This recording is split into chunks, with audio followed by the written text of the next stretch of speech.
What up, peeps? Tony Baker here, back for another list, movie list. Well, actor list, actually. My top 10 Denzel movies. These are my top 10 Denzel joints. Whether you may or may not know, Denzel is one of my favorite actors of all time. I've seen every movie he's been in. And these are my 10 favorite Denzel joints.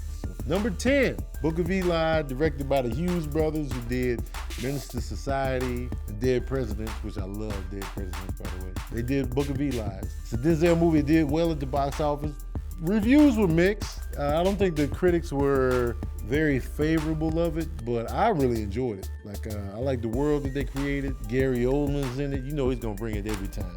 Gary Oldman brings it every time. Starring Denzel Washington as a survivor in a post-apocalyptic world. And he has to transport it from one place to another. I just liked it. I like the post-apocalyptic feel. Really well done in my opinion. I like seeing gritty, ashy lip Denzel out here. You know, lips is ashy. You know what I'm saying? When water is scarce, lips is ashy. And they even had a scene where like this dude had some like oil or whatever. He's like, put it on his lips and like, yo, that's crucial. I can't be out here with the ashy lip. All right, number 9, for emotional impact alone, John Q, man. This movie had my tear ducts overflowing. I couldn't take it. As a parent, you know, watching this family go through what they had to go through because their child's heart was bad, the desperation, the fumbling, and it made it so bad. It was a great kid. Like the kid, they let you establish a connection with the kid early on. Great little happy little boy. He wasn't mouthy to his parents. You could tell the kid was the anchor for the parents. Like, you know, they were stressed out because of bills or whatever, but the little kid just brought them closer together as a couple, just based on sheer love for the boy. And so they established that real quick before the little boy gets sick, and then it's just like, oh, what would you do for your child? Like, oh, and Denzel was just perfect in the movie. You felt his desperation. His wife was putting pressure on him too. I'm sure she didn't mean to, but when your child's life is on the line, you're like, do something. You're like, oh, you gotta do something. Denzel killed it in the role, man. Killed it. And that scene when Denzel, spoiler alert, he's about to kill himself so his son can get his heart, and he's giving him a little speech, man, always be good to people. I was like, oh man, come on, man. That's tear-jerk city, man. That's number 9 on my Denzel list. John Q. All right, number 8, Man on Fire, directed by Tony Scott. Man on Fire, where Denzel plays a bodyguard whose employers, you know, they employ him to protect their daughter because they're in a high kidnapping area in Mexico, and she ends up getting kidnapped, so he goes on a mission to get her back, man. He's holding nothing back. He was just brutal. He has so many dope quotables in this movie, the way he was talking, and he was like a scarred individual, like he had demons that he was dealing with, but he just connected with this little girl. Like once she gets kidnapped, man, he was on a mission to get this girl back. And he was scary with it. He was like, yo, I ain't playing no games out here. Y'all gonna let me know where this girl is. And I like this name too, John Creasy. It was a remake of a movie called Man on Fire with Scott Glenn. Tony Scott was doing a little bit too much visually with the cinematography, but other than that, man, it was a really dope movie. Definitely one of my favorite Denzel joints. That's my number 8, man. Man on Fire. Number 7, when Disney and Denzel get together, it's pure magic. Remember the Titans. He plays a football coach back in the day when racism was hot and heavy. It was dope, man. Like to see Denzel as a football coach, just to see these kids come together, and like it was just a dope, feel-good movie. It's like not too feel-good because it was like some real issues in there, but it was just a dope watch. You believed in. First of all, I believe Denzel in everything. Even though he plays the same guy, I believe him as the same guy in a different scenario. Man, Remember the Titans was just dope, man. I remember watching like, yo, they did not disappoint. It's one of those movies, whenever it's on, I'm gonna watch it. Yo, I can handle this right now. Even though you get all the emotions, you get the juices flowing, it's never like, oh, I'm not in the mood for this. You know, it's not one of those type movies.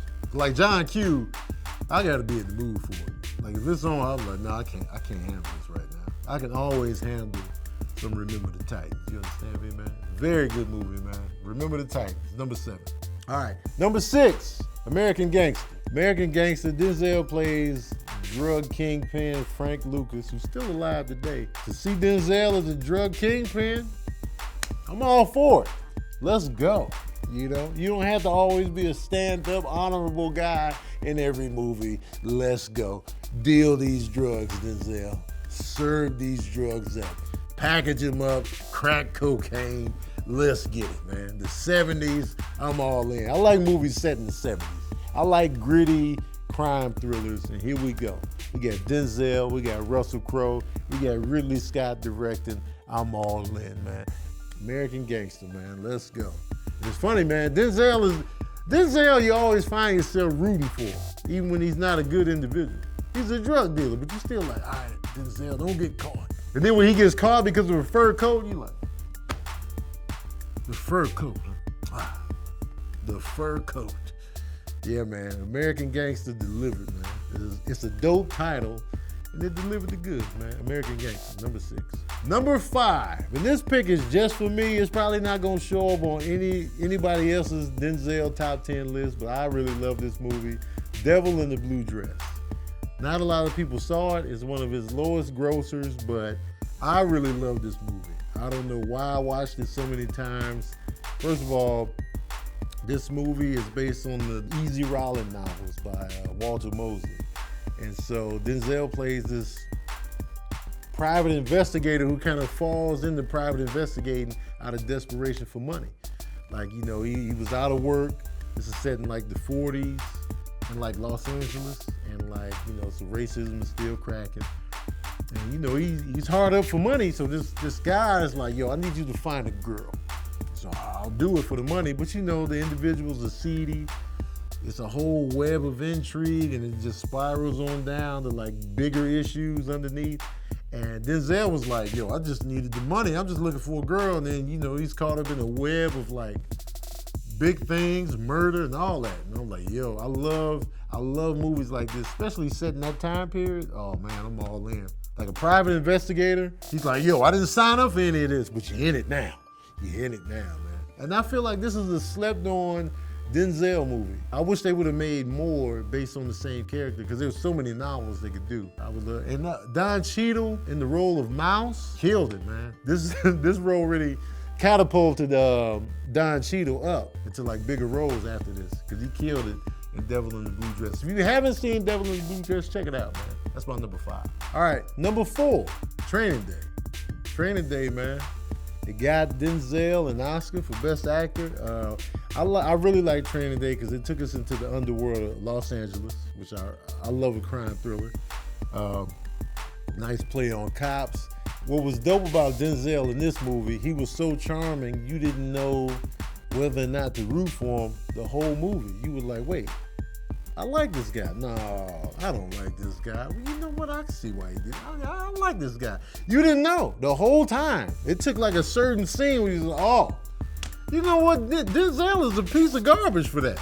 But it took that long. And that's how you make a good villain. When you're going back and forth, you like conflicted in your own emotions. Like, wait, I'm not so sure. Well, maybe he is doing it. Nah, he's dirty. He's dirty. You know what I can see? Sometimes your hands get a little dirty out here. You know, my hands are dirty once a day at least, you know? And so he had us going through those emotions, man. That's a good way to play the role. And then once he was even revealed as a piece of garbage, you was still kind of like, all right, he was still entertaining to watch as a pure villain. And it was like, yo, man, we need to see Denzel as a villain more often. Because Training Day, he really killed it. And the little monologue at the end, I need that money, Jake. That whole thing, oh, it's King Kong ain't got shit on me. Classic line, man. Classic. Training Day is my number 4. Number 3, The Hurricane. This is probably my favorite Denzel performance. Just given how, if you haven't seen The Hurricane, he plays a real life boxer that was wrongly accused of a crime, served mad years in prison for it. And so Denzel's playing the role. He was a boxer. So Denzel, like, you know, to see him as a boxer and like, you know, his fighting technique, even in the movie, he's playing 3 different versions of himself. It's like 3 different conversations going on within himself. And the way they shot it, the camera would go here And it was like 3 different guys. It was like the scared Denzel, the real violent, angry Denzel, and the one that was sympathetic, trying to protect the softer Denzel from the aggressive Denzel. And it was all him. And I was like, yo, that is an amazing scene. And this movie is a tearjerker. It folded me up. I was like, oh man, you got me. You got me again. Very compelling story, based on a true story, and it was really well done. I think Denzel should have gotten an Oscar for this as well, because to me, it's his best performance of his career. The Hurricane's my number 3. Number 2, Glory. Okay, Glory is the first time he won an Oscar, and his character in this movie was so dope. He was rebellious. First of all, the movie was incredible. The incredible story of this like all-black army regime in the Civil War. They're fighting for their freedom, more or less. And so that's why they sign up. You know, it's like, all right, we want to fight for our freedom. Let's get in on this. And he was just a soldier that wasn't having it. Now, I was loving that, man. I was loving that character. The story has so much weight to it. Morgan Freeman was in it, and I love the fact that Denzel and Morgan Freeman were in the same movie. Like, I feel like a lot of our black A-list stars don't work together enough. So it was dope to see them in the same film. The whole story was good. I like Civil War set. I like the Civil War, period. Because it's so compelling. Glory just hit on all those emotional fronts. When I first saw it, I wasn't crying in movies then, so I took it as I watched it as an adult, folded up, man. They call it the Glory tear for a reason. It's that scene where Denzel is getting whipped, but he's defiant, though. Defiant, like, whip me! But it still hurts, though, like, you know. And when he was getting hit, I knew it wasn't from just pain. It was just like, man, I'm sick of y'all. And that one tear rolls down. Classic.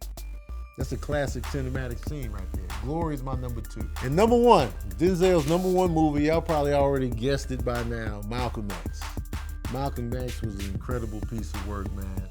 And Denzel was incredible in the role. I remember watching it like, you know, and at the time, you know, I wanted to see another actor play, you know, Malcolm X. Denzel's too Denzel-y, you know what I'm saying? But he killed it in the role. Like, just to see his full transformation in life, what he went through like a pimp, and then he went to this super hyper militant, you know, racial prejudice field dude, and then to see that transform into something else, to become more human once he experienced life outside of the U.S. and seeing like Muslims that come in all different shades and colors and all that, to see him just transform through all of that. And then his tragic death in the end is just like, oh man.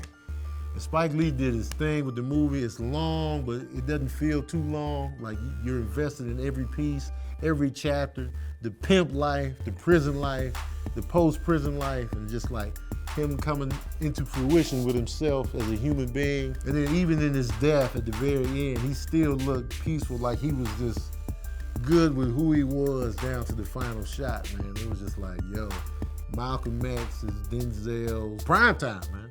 That's the number 1, man. Yeah, honorable mentions, Inside Man, Philadelphia. But I feel like Philadelphia was more Tom Hanks' movie than Denzel, so I left it off the list. I'll throw Flight in there, because his performance in Flight was really good. To see Denzel that vulnerable, we weren't used to seeing that. To see him play an alcoholic like that was just great, man. So, man, Denzel, man.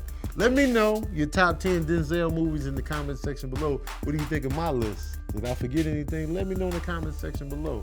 And as usual, like, share, subscribe. And as usual, we out here.